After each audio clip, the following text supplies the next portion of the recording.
আমাৰ ক্লাছৰ এনে ছাৰ বাইদেউসকলে ভালেই আছে আমাক ভালকৈ বুজায় যিটো বুজায় আমি সেইবিলাক পঢ়োঁ কিন্তু হুলস্থুলৰ কাৰণে অলপ অসুবিধা হয় অকণ অসুবিধা হয় আৰু মানে আমাৰ জাগাটো যে অকণ কম আছে সেইকাৰণে আমি খেলা ধূলা কৰিব নোৱাৰোঁ এই খেলা ধূলা কৰিব পাৰিলে মোৰ ভাল হয়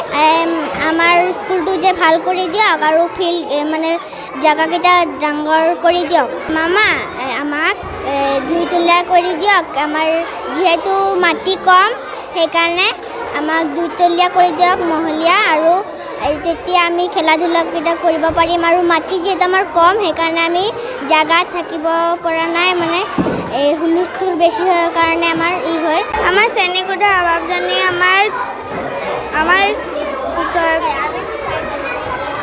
আমাৰ অসুবিধা হয় কাৰণ আমাৰ ইয়াত জগা নাই আমাৰ ইয়াত হুলস্থুল বহুত হয় 5টা শ্ৰেণীকোঠা আমাৰ ইমান চিঞৰ বাখৰ হয় শিক্ষয়িত্ৰী বাইদেউহঁতে ইমান ধুনীয়াকৈ পঢ়ায় আমি কিন্তু শুনি নাপাওঁ ইমান চিঞৰ বাখৰ হয় শব্দ প্ৰদূষণ হয় মামাক কম যে আমাৰ স্কুলখন মানে 4মহীয়া কৰি দিয়ক সেইবাবে মই অনুৰোধ জনালোঁ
আমাৰ বিদ্যালয়খনৰ নাম পংকটেশ্বৰ প্ৰাথমিক বিদ্যালয়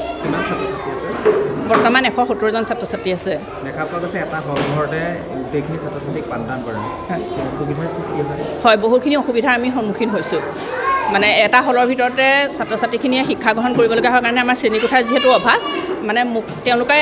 2টা শ্ৰেণী ইফালে মুখ কৰি আছে আৰু ইফালে মাজতে অকণমান কৰিডৰ নিচিনাকৈ আছে গতিকে ছাত্ৰ ছাত্ৰীয়ে এইখিনিয়ে সেইখিনিক দেখি থাকে তেওঁলোকৰ চিনাকি গতিকে তেওঁলোকে কেতিয়াবা কি হয় ক্লাছ কৰি থকাৰ মাজতে উঠি গুচি যায় পাঠ গ্ৰহণ মানে দিয়াত আমাৰ বাধাৰ সন্মুখীন হৈছে আৰু এটা হুলস্থুলীয়া পৰিৱেশ হৈ থাকে সেই হুলস্থুলীয়া পৰিৱেশটো হৈ থকাৰ কাৰণে তেওঁলোকেও ছাত্ৰ ছাত্ৰীসকলেও পাঠ গ্ৰহণ কৰাত বাধা আহি পৰিছে আমি বিভাগীয় কৰ্তৃপক্ষক এটাই অনুৰোধ কৰিম যাতে যিহেতু ঠাইৰ অভাৱ মাটিৰ পৰিমাণ কম গতিকে বিদ্যালয়খন 2 মহলীয়া কৰি দিলে আমাৰ সুবিধা হ'ব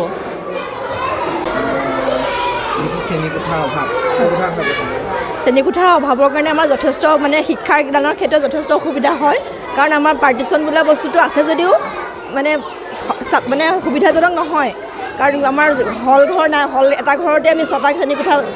পাঠদান কৰিবলগীয়া হয় সেইকাৰণে ল'ৰা ছোৱালী যথেষ্টখিনি আছে আমাৰ আৰু তেওঁলোকেও শুনাৰ পাছত কিছুমান অসুবিধাও হয় যিখিনি আমি কওঁ তেওঁলোকেও শুনি নাপায় ধৰ আমি বুজোৱাখিনি তেওঁলোকে বুজি নাপায় সেইকাৰণে আমাৰ যথেষ্টখিনি অসুবিধাৰ সন্মুখীন হ'বলগীয়া হয় আৰু আশা কৰিম মানে আমাৰ ল'ৰা ছোৱালী চাই শ্ৰেণীকোঠা দিয়ে যেন মানে চৰকাৰক অনুৰোধ কৰিলোঁ যেন আমাৰ হল ঘৰটো যেনে বিল্ডিং হিচাপে গঢ়িব পাৰি সেইটো তেওঁলোকে চাব পাৰিব তেওঁলোকে সেইটো দিও ভাবিছোঁ আশা কৰিছোঁ